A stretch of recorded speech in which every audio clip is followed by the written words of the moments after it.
Hello everyone, जय हिंद दोस्तों कैसे हैं आप लोग। इस लेक्चर में हम मध्य प्रदेश लोक सेवा आयोग, Madhya Pradesh public service commission के बारे में डिस्कस करने वाले धमाकेदार तरीके से। आपको जानकारी के लिए बता दूं, आपको मध्य प्रदेश सामान्य ज्ञान अगर पढ़ना है तो मेरे चैनल की प्लेलिस्ट में विजिट करके सारे लेक्चर देख सकते हैं। इसके पहले 32 लेक्चर मैंने डाल चुका हूं दोस्तों, चैनल में प्लेलिस्ट बना के आप लोगों के लिए रख चुका हूं। एक बार लेक्चर देखें, अपने कॉन्सेप्ट क्लियर करें। कॉन्सेप्ट क्लियर करने के बाद आप उसको बेहतरीन बार बार पढ़ के उसको याद रख सकते हैं दोस्तों। यह लेक्चर मेरे द्वारा डिस्कस किया जा रहा है, बताया जा रहा है, आप लोग सुन रहे हैं। माय नेम इज क्या है, विक्रम खंडेलकर। आइए शुरू करते हैं ज्यादा देरी ना करते हुए। तो बात करते हैं Madhya Pradesh public service commission की दोस्तों। तो देखो, इसका गठन कब किया गया था? 27 सितंबर 1956 की अधिसूचना के तहत। किसकी अधिसूचना के तहत? 27 अक्टूबर 1956 की अधिसूचना के तहत 1 नवंबर 1956 को मध्य प्रदेश का गठन किया गया था। 1 नवंबर 1956 को मध्य प्रदेश लोक सेवा आयोग का गठन किया गया था। डायरेक्ट क्वेश्चन आ सकता है। Madhya Pradesh public service commission का गठन कब किया गया था? 1 नवंबर 1956 को किया गया था। 27 अक्टूबर 1956 की अधिसूचना के तहत किया गया था, यह भी याद रखना है ना। मध्य प्रदेश लोक सेवा आयोग का गठन राज्य पुनर्गठन अधिनियम आया था दोस्तों, एक 1956 की धारा 118 के 3 के तहत किया गया था। डायरेक्ट क्वेश्चन आता ही है, पहले ही आपको बता दूं, ये धारा भी याद रखना है। धारा 118 के 3, ये अधिनियम बना था, कानून बना था, उसमें कई सारी धाराएं थी, तो धारा नंबर 118 का 3 नंबर का है ना, तीसरा नंबर है। तो ये क्वेश्चन इंपॉर्टेंट है। मध्य प्रदेश लोक सेवा आयोग का गठन राज्य पुनर्गठन अधिनियम 1956 की धारा 118 के 3 के तहत किया गया था। तो आपको थोड़ा सा पीछे का बात बताता हूं, थोड़ा सा है ना, थोड़ी सी काम की जानकारी देता हूं, नोट करके सुनिए। क्या है? भारत शासन अधिनियम 1935 आया था, है ना, जिसके द्वारा प्रांतों में लोक सेवा आयोग का गठन का प्रावधान किया गया था। भारत शासन अधिनियम 1935, जिसके द्वारा प्रांतों में लोक सेवा आयोग के गठन का प्रावधान किया गया था। फिर 26 जनवरी 1950 को संविधान लागू हो गया, और संविधान के अनुच्छेद 315 के तहत, संविधान का अनुच्छेद कौन सा है? 315। संविधान का अनुच्छेद 315 के तहत लिख रखा है संघ लोक सेवा आयोग की स्थापना और अध्यक्ष और सदस्य की नियुक्ति के बारे में बताया गया दोस्तों। तो संविधान का अनुच्छेद 315 में लिखा हुआ है राज्य, संघ और राज्य के अधीन, यानी संघ के लिए एक लोक सेवा आयोग और राज्य के लिए अपना अपना लोक सेवा आयोग होगा। यह अनुच्छेद 315 में लिख रखा है ना, इतना याद रखना है। अनुच्छेद 315 में लिख रखा है। उसके बाद आगे यहां पढ़ते पढ़ते बताता हूं मैं। संविधान में प्रावधान देखेंगे तो भारतीय संविधान के राज्य लोक सेवा आयोग का वर्णन अनुच्छेद 315 में है दोस्तों। अनुच्छेद 315 में यूपीएससी के गठन की बात की गई है, और प्रत्येक राज्य के लिए एक लोक सेवा आयोग की बात की गई है। प्रत्येक राज्य के लिए बात की गई है, इसीलिए मध्य प्रदेश ने अपना गठन किया उसका। तो संविधान का भाग 14 है दोस्तों, संविधान का भाग 14 है, जिसमें क्या है? संविधान के भाग 14 में क्या लिख रखा है? संविधान का भाग 14 का नाम है संघ और राज्य के अधीन सेवाएं। संघ यानी केंद्र और राज्य के अधीन सेवाएं, जो वहां पे सेवाएं होगी उसके बारे में लिख रखा है भाग 14 में। और भाग 14 जो आता है अनुच्छेद 308 से लेकर 323 तक आता है दोस्तों। भाग 14 जो है कहां से कहां तक आता है? अनुच्छेद 308 से लेकर 323 तक आता है दोस्तों, है ना। 308 से शुरू होता है और 323 तक आता है।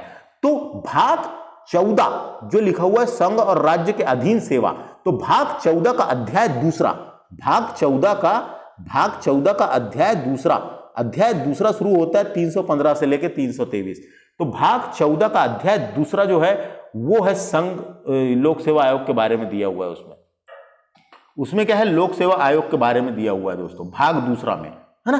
भाग दूसरा में लोक सेवा आयोग के बारे में दिया गया, बताया गया है। तो इतना अपने को पता होना, लोक सेवा आयोग के बारे में दिया गया, बताया गया। कौन सा भाग है? भाग दूसरा है ना, भाग दूसरा, अध्याय दूसरा, सॉरी, भाग 14 अध्याय दूसरा, है ना। अनुच्छेद 315 शुरू होता है। 315 में राज्य और संघ और राज्य के लिए लोक सेवा आयोग की बात की गई है। अनुच्छेद 315 में संघ और राज्य के लिए लोक सेवा आयोग की बात की गई है ना। यह उपबंध दिया गया है कि प्रत्येक संघ लोक सेवा आयोग का गठन और प्रत्येक राज्य के लिए लोक सेवा आयोग का गठन की बात 315 में गई है। 315 से 323 आप पढ़ लेना, संविधान में मैंने पढ़ा दिया, चैनल प्लेलिस्ट मिल जाएगी आपको।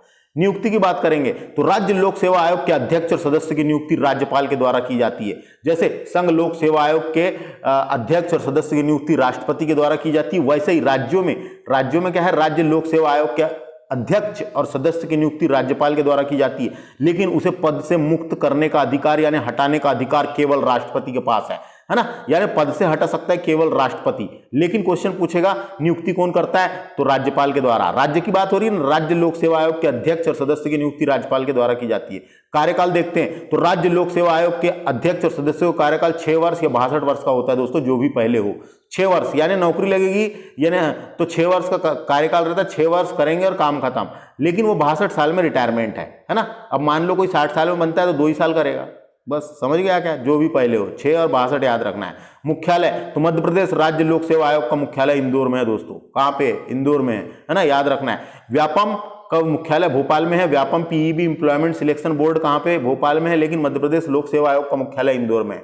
विशेष देखेंगे मध्य प्रदेश लोक सेवा आयोग की प्रथम परीक्षा 1958 में आयोजित की गई थी। 1 नवंबर 1956 को गठन कर दिया गया था, लेकिन प्रथम परीक्षा का आयोजन कब किया गया था, है ना, परीक्षा का आयोजन कब किया गया था, 1958 में किया गया था। इतना याद रखना है। समझ में आया। लोक सेवा आयोग की प्रथम परीक्षा 1958 में आयोजित की गई थी। और इसके प्रमुख कार्य क्या है एमपीपीएससी के, तो राज्य की सेवाओं में नियुक्ति के लिए परीक्षाओं का आयोजन कराना। राज्य में सेवाओं की नियुक्ति, है ना, राज्य में सेवाओं की नियुक्ति के लिए परीक्षा का आयोजन कराना इसका काम है। इसका हेडक्वार्टर इंदौर में है, याद रखना है। मध्य प्रदेश लोक सेवा आयोग के पहले अध्यक्ष कौन थे, डी.वी. रेंगे, है ना, डी.बी. रेंगे भी लिखा हुआ है कई जगह, इसका नाम क्या लिखा हुआ है, डी.बी. रेंगे भी लिखा हुआ है ना, रेंगे, और कई जगह डी.वी. रेंगे भी लिखा हुआ है। तो रेंगे याद रखना। मध्य प्रदेश लोक सेवा आयोग के प्रथम अध्यक्ष कौन थे, डायरेक्ट क्वेश्चन आता है। पहले अध्यक्ष डी.वी. रेंगे थे। लोक सेवा आयोग अपनी वार्षिक रिपोर्ट राज्यपाल को सौंपता है। राज्यपाल को सौंपता है, विधानमंडल अपने पटल पर रखता है और सबसे पहले राज्यपाल को सौंपता है ना, विधानमंडल के पटल पर रखा जाता है अपनी वार्षिक रिपोर्ट को और राज्यपाल को सौंपता है। क्वेश्चन पूछेगा लोक सेवा आयोग अपनी वार्षिक रिपोर्ट किसको सौंपता है, राज्य लोक सेवा आयोग किसको सौंपता है, तो राज्यपाल को सौंपता है, याद रखना है। अगला है मध्य प्रदेश लोक सेवा आयोग की संरचना दी हुई है। तो इसमें एक अध्यक्ष होता है और 4 सदस्य होते हैं। एक सचिव होता है, एक उप सचिव होता है, एक परीक्षा नियंत्रक होता है, एक परीक्षा उप नियंत्रक होता है, एक सहायक सचिव होता है। ये संरचना याद रखना है। एक अध्यक्ष होता है, अध्यक्ष एक ही है। सदस्य कितने, 4। सचिव कितना, 1। उपाध्यक्ष होगा, उप सचिव होगा, परीक्षा नियंत्रक होगा, उप परीक्षा नियंत्रक होगा और सहायक सचिव होगा। इतना याद रखना है दोस्तों, है ना। उसके बाद बात करते हैं आप यहाँ पे चाय में चर्चा की। तो मध्य प्रदेश लोक सेवा आयोग के मुख्यालय में शहादत खां स्वतंत्रता सेनानी की समाधि है ना। इन्होंने महू इंदौर से 1857 क्रांति में भाग लिया था, नेतृत्व किया था दोस्तों। डायरेक्ट क्वेश्चन आ सकता है अपने को, डायरेक्ट क्वेश्चन पूछा जा सकता है और पूछा भी गया है। तो शहादत खां कौन थे करके क्वेश्चन आता है। शहादत खां 1857 की क्रांति में भाग लेने वाले मशहूर शहीद शहादत खां। डायरेक्ट क्वेश्चन आता है शहादत या शहादत खां ने कहाँ से भाग लिया था। 1718 होलकर वंश में थे दोस्तों। ये होलकर वंश के सेनानायक के रूप में थे, है ना। और इन्होंने 1857 की क्रांति का नेतृत्व कहाँ से, महू इंदौर से किया था। कहाँ से किया था, महू इंदौर से किया था, याद रखना है बस। कहाँ से किया था, महू इंदौर से किया था। शहादत खां इंदौर रियासत के महाराज तुकोजी राव होलकर द्वितीय के फौजी थे। शहादत खां इंदौर रियासत के महाराज तुकोजी राव होलकर द्वितीय के फौजी थे दोस्तों, है ना। 10 मई 1957 को जब 1857 क्रांति पूरे देश में फैल गई तो इन्होंने भी अपने इंदौर के महू से नेतृत्व किया था। डायरेक्ट क्वेश्चन आ सकता है। और इनकी समाधि कहाँ है पूछेगा तो इंदौर में ही है। इंदौर में कहाँ है, मध्य प्रदेश लोक सेवा आयोग के परिसर में, जो मुख्यालय का परिसर है वहां पे। डायरेक्ट क्वेश्चन आ सकता है एमपीपीएससी के मुख्यालय में किसकी समाधि है, शहादत खां की है। कहां से नेतृत्व किया था, डायरेक्ट क्वेश्चन आता है, इसको याद रखने की बनती, काम खत्म। अब बात करते हैं आगे तो देखो यहां पे एक चीज आपको जानकारी के लिए बता दूं, यहां पे सदस्य की बात दोस्तों। सदस्य तो संविधान में लोक सेवा आयोग की सदस्यों की संख्या का उल्लेख नहीं किया गया है। एक बात जानकारी के लिए बता दूं आपको, राज्य लोक सेवा आयोग के सदस्यों का उल्लेख संविधान में नहीं किया गया है। संविधान में नहीं किया गया है, राज्यपाल के विवेक पर छोड़ दिया गया है ना। सदस्यों की संख्या का उल्लेख नहीं किया गया, राज्यपाल के विवेक पर छोड़ दिया गया, जो आयोग की संरचना का निर्धारण करते हैं और उसी हिसाब से बताते हैं, है ना। क्योंकि लोक सेवा आयोग बहुसदस्यीय निकाय है दोस्तों। आयोग में एक अध्यक्ष और कुछ अन्य सदस्य को मिलाकर गठित होता है ये, है ना। तो वर्तमान में मध्य प्रदेश लोक सेवा आयोग में एक अध्यक्ष और उसके अतिरिक्त 4 अन्य सदस्य हैं बस, है ना। उसके बाद इधर भी पढ़ लेते हैं। देखो क्या हुआ था, संशोधन हुआ था 1973 में।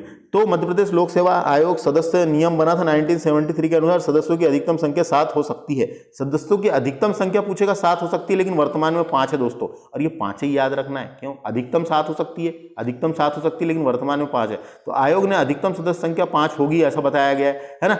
7 हो सकती करके बताया गया है, लेकिन यहाँ 5 है। इन सदस्यों में से राज्यपाल एक को अध्यक्ष के रूप में नियुक्त करेगा, 5 में से अध्यक्ष के रूप में नियुक्त करेगा। अगर क्वेश्चन आ सकता है राज्य लोक सेवा आयोग की अधिकतम सदस्य संख्या कितनी है, तो 5 लगाना है। आ चुका है क्वेश्चन और 5 को सही किया गया है, तो ये 5 बिल्कुल राइट है, 100% सही है। अधिकतम 7 हो सकती है, लेकिन ये 5 बिल्कुल 100% सही है। ऐसे ही क्वेश्चन आया, कभी क्वेश्चन उल्टा सीधा नहीं पूछा। तो मध्य प्रदेश आयोग लोक सेवा आयोग की अधिकतम सदस्य संख्या कितनी है, तो 5 है। इन सदस्यों में से एक राज्यपाल अध्यक्ष के रूप में नियुक्त करेगा। अधिकतम सदस्य संख्या पूछेगा 5। ये कब हुआ? ये हुआ 1973 संशोधन अधिनियम 2005 के तहत। ये विनियम आया था 1973 में, संशोधन अधिनियम आया 2005 में। अधिकतम सदस्य संख्या 5 याद रखना है ना। और यहाँ पे 4 थी, ये देखो ये 4। अब हम बात करते हैं मध्य प्रदेश लोक सेवा आयोग के अध्यक्ष और सदस्य की बात कर लेते हैं। तो अध्यक्ष की बात कर लेते हैं, लिस्ट दी हुई है अध्यक्ष की, उसको देखते हैं। देखो तो मध्य प्रदेश लोक सेवा आयोग के अध्यक्ष, तो मध्य प्रदेश लोक सेवा आयोग के पहले अध्यक्ष थे श्री डी.वी. रेंगे। इनका नाम ऐसा भी लिखा रहता है कई जगह डी.बी. रेंगे। तो कंफ्यूज नहीं होना है, रेंगे याद रखना है। डायरेक्ट क्वेश्चन आता है मध्य प्रदेश लोक सेवा आयोग के पहले अध्यक्ष कौन थे? 1956 से 1957 तक बने थे दोस्तों। सन नहीं आने वाला है पेपर में, ये सन अभी तक नहीं पूछा गया है, लेकिन अपने को एक बार नाम पता होना। मध्य प्रदेश लोक सेवा आयोग के प्रथम अध्यक्ष डी.वी. रेंगे। दूसरे नंबर के अध्यक्ष बने थे श्री H.C. सेठ, 1957 से लेकर 1960 तक के। क्या नाम था उनका? H.C. सेठ, नाम याद रखना है, H.C. सेठ। तीसरे बने थे S.P. मुसरान है, S.P. मुसरान, हाँ S.P. मुसरान 1960 से लेकर 1963 तक। फिर बने थे श्री आर राधाकृष्णन, 1963 से 69 तक के राधाकृष्णन रहे हैं। फिर बने थे MP श्रीवास्तव 1969 से लेकर 1972 तक के रहे हैं। 1969 से 1972 तक के रहे हैं MP श्रीवास्तव। उसके बाद है KC तिवारी, है ना, श्री KC तिवारी 1972 से 74 तक रहे हैं। KC तिवारी के बाद KN सिन्हा भी रहे हैं। KN सिन्हा अध्यक्ष रहे हैं 1974 से लेकर 1978 तक। 1974 से लेकर 1978 तक अध्यक्ष रहे हैं। श्री एन सुंदरम 1978 से लेकर 1984 तक के अध्यक्ष रहे, नाम याद रखना है। MB पीटर 86 से लेकर 86 तक रहे, क्या नाम है उनका? MB Peter. SL Sharma ji भी रहे हैं, ये शर्मा जी 1986 से लेकर 1991 तक रहे हैं। फिर JN कोल भी रहे हैं, JN कोल अध्यक्ष रहे हैं 1992 से 1996 तक के। उसके बाद ओम प्रकाश मेहरा भी रहे हैं, ओम प्रकाश मेहरा MPPSC के अध्यक्ष रहे हैं 1996 से लेकर 1999 तक के। विनय शंकर दुबे जी भी रहे हैं, ये 2000 से लेकर 2006 तक विनय शंकर दुबे। प्रदीप कुमार जोशी भी रहे हैं 2006 से 2011, प्रदीप कुमार जोशी। अशोक कुमार पांडे भी रहे हैं, अशोक कुमार पांडे ये 2012 से लेकर 2015 तक मध्य प्रदेश MPPSC के अध्यक्ष रहे हैं। विपिन व्यवहार इंपॉर्टेंट है, 2015 से लेकर 2017 तक के विपिन व्यवहार। फिर भास्कर चौबे रहे हैं 2018 से 2020 तक, भास्कर चौबे, श्री भास्कर चौबे MPPSC के अध्यक्ष थे 18 से 20 तक। उसके बाद वर्तमान में श्री राजेश लाल मेहरा 2020 से लेकर वर्तमान अब तक के 30/12/2020 से लेकर वर्तमान अब तक के MPPSC के अध्यक्ष है दोस्तों। क्वेश्चन आ सकता है MPPSC के वर्तमान अध्यक्ष कौन है, और जब भी ये बदलेंगे दोस्तों तो डायरेक्ट क्वेश्चन पूछा जाएगा, पहले बता रहा हूँ, क्योंकि नियुक्तियों से क्वेश्चन पूछे जाते हैं, व्यक्तियों से क्वेश्चन पूछे जाते हैं। जब भी नए व्यक्तियों का बनते हैं तो चर्चा में रहते हैं, न्यूज़ में रहते हैं और उनसे क्वेश्चन बनते हैं। तो वर्तमान में तो कौन है? श्री राजेश लाल मेहरा। अगर ये बदलेंगे आपको तो आपको अपडेट भी रहना है ना, तो याद रखना ये 30/12/2020 से वर्तमान अब तक है। क्वेश्चन आ सकता है वर्तमान अध्यक्ष कौन है? श्री राजेश लाल मेहरा। इनके पहले कौन थे? भास्कर चौबे। उसके पहले कौन थे? विपिन व्यवहार। उसके पहले कौन थे? अशोक कुमार पांडे। उसके पहले कौन थे? प्रदीप कुमार जोशी। इतने कम से कम 5 तो याद रखना पीछे के, है ना, पीछे के 5 तो याद रखना है। पहला याद रखना है डी.वी. रेंगे या डी.बी. रेंगे, है ना, 56 से 57। लास्ट का याद रखना है वर्तमान का राजेश लाल मेहरा, भास्कर चौबे, उसके पहले विपिन व्यवहार, उसके पहले अशोक कुमार पांडे, उसके पहले प्रदीप कुमार जोशी, है ना। तो वर्तमान कौन है? राजेश लाल मेहरा, उसके पहले भास्कर चौबे, विपिन व्यवहार, अशोक कुमार पांडे, प्रदीप कुमार। इतना पीछे के याद रखो, है ना। अधिकतम सदस्य संख्या पूछेगा तो 5 लगाना है, बिल्कुल गड़बड़ नहीं करना है। अधिकतम सदस्य संख्या 5 आ चुका है पेपर में, 5 पूछा था उसने, आंसर 5 सही दिया है MPPSC ने, है ना। ये और ये मैंने बता दिया शहादत कहाँ की, समाधि कहाँ पर है। ये संरचना एक बार देख लो, एक अध्यक्ष होगा, 4 सदस्य, है ना। और ये याले संशोधन अधिनियम के बाद अधिकतम 5 हो गए, उसके पहले 4 थे। सचिव, उप सचिव, परीक्षा नियंत्रक, उप नियंत्रक, सहायक सचिव। इसका काम क्या होता है मैंने बता दिया, है ना। पहली परीक्षा 1958 में आयोजित की गई थी, इंपॉर्टेंट है, पूछा जा सकता है। ये धारा याद रखना है कब? 118 का 3, है ना। गठन याद रखना है 1956। इंदौर मुख्यालय याद रखना है। सदस्य, अध्यक्ष और सदस्य की नियुक्ति याद रखना है राज्यपाल के द्वारा, उन्हें हटाने का अधिकार केवल और केवल राष्ट्रपति के पास है ना। और कार्यकाल कितना होगा? 6 वर्ष 62 वर्ष, बस इतना याद रखना है। इतने ही क्वेश्चन अभी तक बने। तो लेक्चर कैसा लगा कमेंट करके बता सकते हैं। थैंक्स फॉर वॉचिंग, नमस्ते। इसके बाद वाले लेक्चर बिल्कुल देखना ना भूलें, बहुत धमाकेदार तरीके से आएगा, जिसमें हम मध्य प्रदेश में राज्य निर्वाचन आयोग और महिला आयोग को डिस्कस करेंगे। धन्यवाद।